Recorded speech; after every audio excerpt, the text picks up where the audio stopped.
ज़्यादातर क्या होता है कि जब हम किसी दुकान पे जाते हैं, चाहे मूंगफली खरीदनी होती है या फिर अंगूर या चने कुछ भी खरीदने होते हैं, तो हम दुकान पे जाते हैं और वहाँ पर दुकानदार से रेट पूछते हैं और वो चीज़ उठाकर खाने लगते हैं। अब दुकानदार को भी बुरा नहीं लगता है क्योंकि उसको पता है कि ये लेने वाला आदमी है। इसी क्रम में एक 15 साल का लड़का जब वो मीट की दुकान पे जाता है तो वो मीट का रेट पूछता है और वहां से एक पीस उठाकर खाने लगता है। अब चूंकि जो लोग जानते हैं उसको तो कोई दिक्कत नहीं होती है, लेकिन जब नई दुकान पे जाता है तो उसको बड़ा अजीब लगता है ये देख के। वो कहता है यार ये इंसान है कि क्या कच्चा मीट खा रहा है। अब ये इसके घर के पास में एक दुकान होती है, मीट की एक दुकान होती है इसके घर के पास में। ये जब भी वहां पे जाता है एक पीस उठाता है और उठाकर मुंह में डाल के खाते हुए निकल जाता है। अब इसको कच्चा मांस खाने की आदत पड़ जाती है। इसी क्रम में ये सोचने लगता है कि मीट तो मैंने बहुत सारे खा लिए इस तरह से, अब इंसानों का मीट खाकर चेक किया जाए कैसा होता है, और ये उसमें कामयाब भी हो जाता है। पुलिस को जब यह बात पता चलती है तो पुलिस के पैरों तले जमीन खिसक जाती है। वो सोचने लगते हैं एक 15 साल का लड़का इतना खतरनाक कैसे हो सकता है। नमस्कार दोस्तों, स्वागत है आपका राज ऑफिशियल 003 में। आज जिस सच्ची घटना की हम बात करने जा रहे हैं, यह लुधियाना में एक जगह पड़ता है, डुमरी जगह है। वहां पर एक पंजाबी बाग शेख कॉलोनी है। वहां पर एक उत्तर प्रदेश का नौ का एक आदमी रहता है जिसका दिलीप नाम होता है। इसी से वह मजदूर होता है। उसकी पत्नी संगीता जिसका नाम होता है, वो घरों में काम करती है। एक उसका 15 साल का बेटा होता है और एक 3 साल की बेटी होती है। एक 15 साल का बेटा होता है उसका, और एक 1 साल का बेटा होता है और एक 3 साल की बेटी होती है। और इनका देखभाल करने के लिए एक 8 साल का और इनके घर में बच्चा होता है। जब ये काम पर चले जाते हैं तो जो 1 साल की बच्ची है और 3 साल का बेटा है, इसका देखभाल करने के लिए ये 8 साल का बच्चा घर में रहता है। बात ये 17 जनवरी 2017 की है। दिन के तकरीबन 12 साढ़े 12 बज रहे थे। माँ ने खाना बनाया अच्छे से, सब लोग खाए और माँ काम पे निकल गई। 15 साल का जो बेटा था वो भी काम पे निकल गया। जो 8 साल का बच्चा इन दोनों बच्चों का देखभाल करने के लिए था घर पे, वो खेलने कहीं चला गया था। खाना वाना खिला के सबको घर से बाहर निकल जाती है और आती है 3 बजे। जब वो 3 बजे आती है तो क्या देखती है कि अभी तक वो जो 8 साल का बच्चा है जो देखभाल इन बच्चों का कर रहा होता है, वो अभी तक वापस नहीं आया रहता है। माँ बड़ी गुस्सा होती है।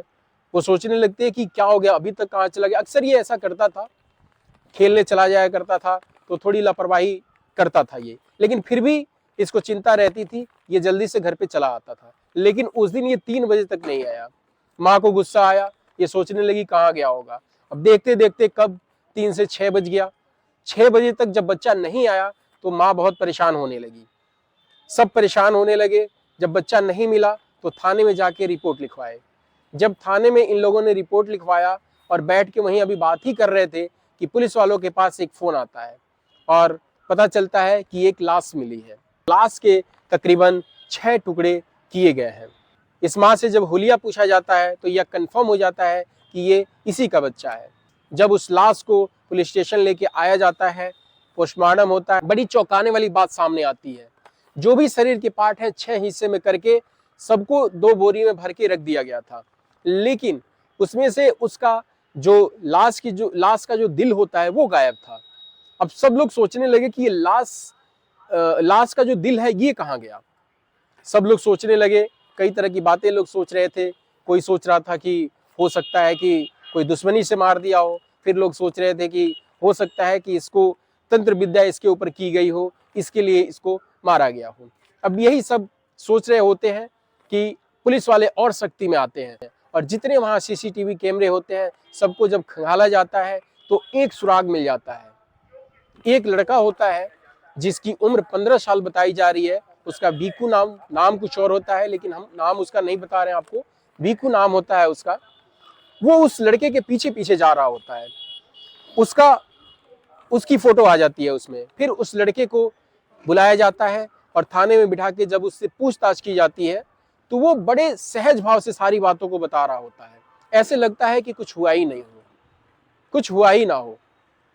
वो कह रहा है कि देखो सर, जब ये घर से बाहर निकला, मैं इसके पीछे पीछे था, ये मेरे आगे आगे था। मैंने इससे पूछा कि तुम्हें पतंग उड़ानी आती है? तो उसने कहा हाँ आती है मुझे। तो मैंने कहा कि तुम्हें पतंग चाहिए? तो उसने कहा हाँ मुझे पतंग भी चाहिए और इसकी डोर भी चाहिए। मैंने कहा मेरे घर पे बहुत सारे डोर रखे हुए हैं, चलो मैं तुम्हें डोर देता हूँ। उसके बाद इस लड़के को लेके मैं अपने घर पे गया, और घर पे ले जाने के बाद से जैसे ही मुझे मौका मिला, मैंने इसका गला दबा के इसको मार दिया। और मारने के बाद से इसको खींच के बाथरूम में ले गया, और बाथरूम में ले जाने के बाद से इसके शरीर से सारे कपड़े मैंने उतार दिए, एक एक करके सारे कपड़े उतार दिए। और उसके बाद इसके शरीर के मैंने 6 हिस्से कर दिए, पैर हाथ सब अलग अलग कर दिया। और जब इसका मैंने जांग काटा तो जांग से मैंने मांस निकाल के खाया, और जो भी इसका जो खून वहां गिरा हुआ था बाथरूम के अंदर, वो मैंने सारा इकट्ठा किया और वो भी मैं पी गया। पुलिस वाले जब ये बात सुन रहे थे तो उनको बड़ी हैरानी हो रही थी कि ये राक्षस है या इंसान है।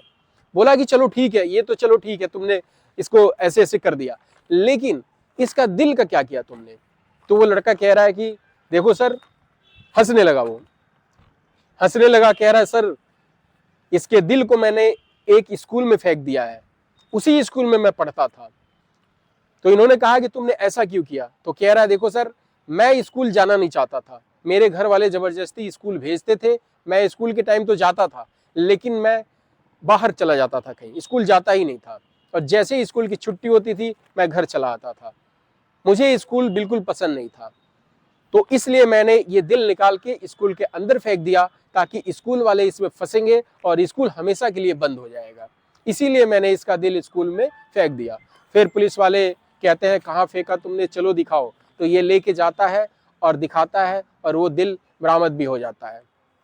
उसके बाद से उसके जो इस बच्चे के जो माँ बाप है, ये तो कह रहे थे कि इसको कड़ी से कड़ी सजा दी जाए, इसको फांसी पे लटका दिया जाए। चूंकि ये लड़का 15 साल का था, नाबालिग लड़का था, और बताया जाता है कि 18 साल से अगर नीचे का कोई गुनहगार है तो उसको ज्यादा से ज्यादा 3 साल की ही सजा दी जा सकती है।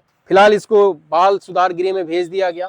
फिलहाल इसके साथ क्या हुआ ये आज तक अभी कुछ इसकी आगे की कहानी हमें नहीं पता है।